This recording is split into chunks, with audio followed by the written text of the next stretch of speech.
What's up, everybody? JD here. Just chilling. It's been about a month since I put out my last video, so I've been using dreadlock shampoo for a little bit over a month, and it's a really good product. I will say that it is oily. It has lots of essential oils in it and stuff like that, and it's not sooty, like I said in my previous video. And it's just I like it, but it definitely leaves my hair a little oily than what it should be, but it's fine. I live in Arizona, so I know my hair dries up in the sun really well, so the oils don't bother me too bad here. If you live somewhere else with maybe a more humid temperature, not as dry or hot state, you might experience excessive oiliness from it, which is still not that bad because you just have to do like an apple cider vinegar and baking soda soak/rinse a little more often. That's all that means, to dry out your hair more. I hope that the angle's perfect. This is gonna be a one-shot, one-take. Here's just my dreads. So like, my front two dreads are just really thin, guys. Like, really thin. I just don't really like how thin they are. I'm hoping that more hair kind of grows in there and gets all locked and tangled up.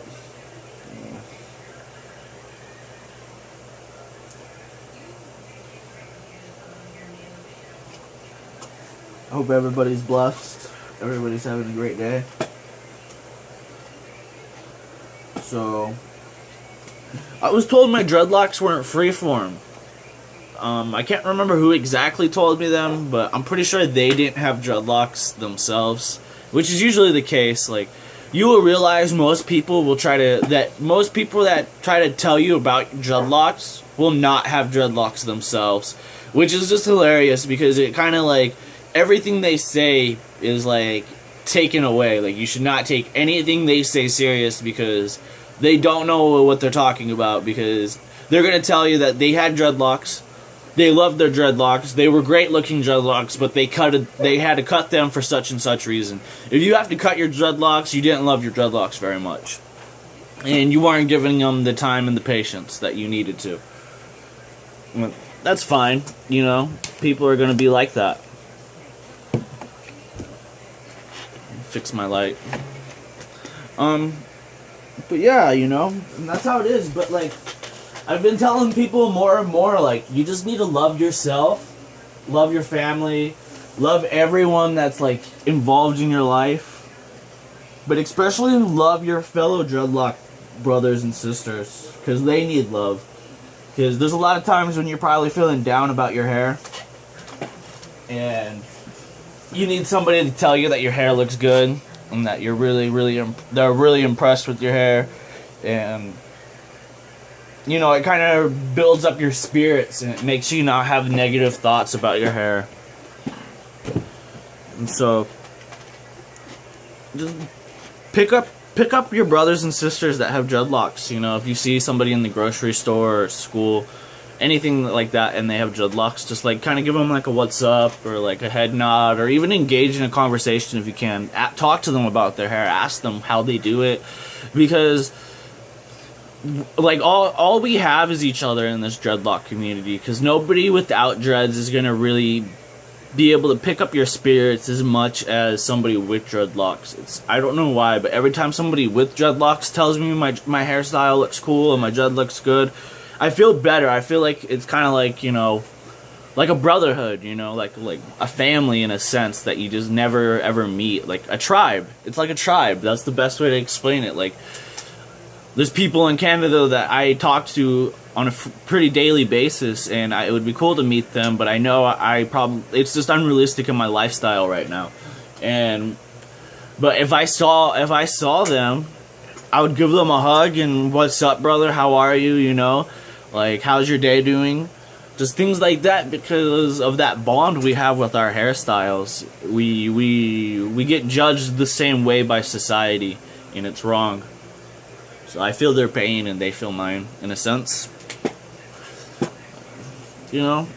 I feel like my dreads look really good. Washed them Friday. Today is Tuesday. So, did a cool little wash. I'll see if you guys can see my scalp really good. Like right here, you can just see my scalp. Like all the dreads hang really low, and then these ones hang back, and you can just see the scalp. And it kind of bothers me. I feel like I'm going bald. It makes me feel like I'm going bald when I see the pictures of the top of my head. But it's fine. Like I'm like freeforming for a reason, is because I didn't want to pay the money to crochet and interlock my hair anymore. And I just felt like the crochet and the interlocking was damaging my hair. I felt like it was breaking my hair, and it wasn't locking it or dreading it like a lot of people will say that it does. It just was not doing that. It was loose hair wrapped up. And then it all came undone. And then it did this. It did this on its own.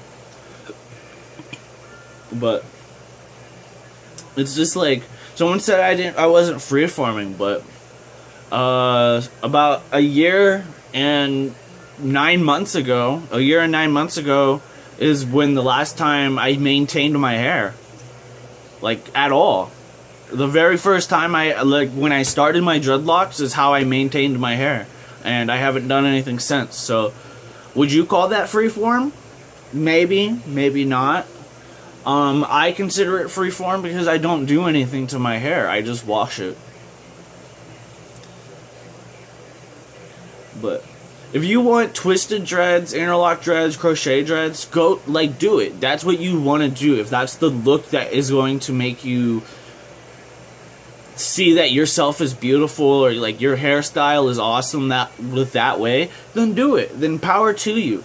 Like, I just don't want to make myself how I want to look. I just want to be how I look. And that's the freeform is the best way. Like, I don't have to change who I am. I just let myself grow who I am. And it's really deep and like self-finding, and it's probably some of that spiritual hippy dippy gypsy stuff people don't really like to talk about, but I like to. It's what it kind of keeps me going through life. It's one of my great interests is knowledge. I'm always reading about some kind of truth, and it might not even be real. It might just be a good read. But it was interesting to like that someone found that was important to them in life, which is really cool to see. And I just like to take all aspects of life and use it how I can in my own personal life. And then I got this, trying to get a Congo going on. I've rubber banded at the root and at the tip, and I've braided it. I braided it, and then I put the rubber bands on. And that's what I did last time, about like 2 weeks ago. I just threw a rubber band on the root and braided it, and the braids came undone. But at the root, the hair got all tangled and clumped up together, which was really awesome. I didn't think my hair was going to like do that quick. So hopefully I get a fat and nasty Congo going on right here on the side, which would be just metal as fuck, guys. That'd be super, super rad.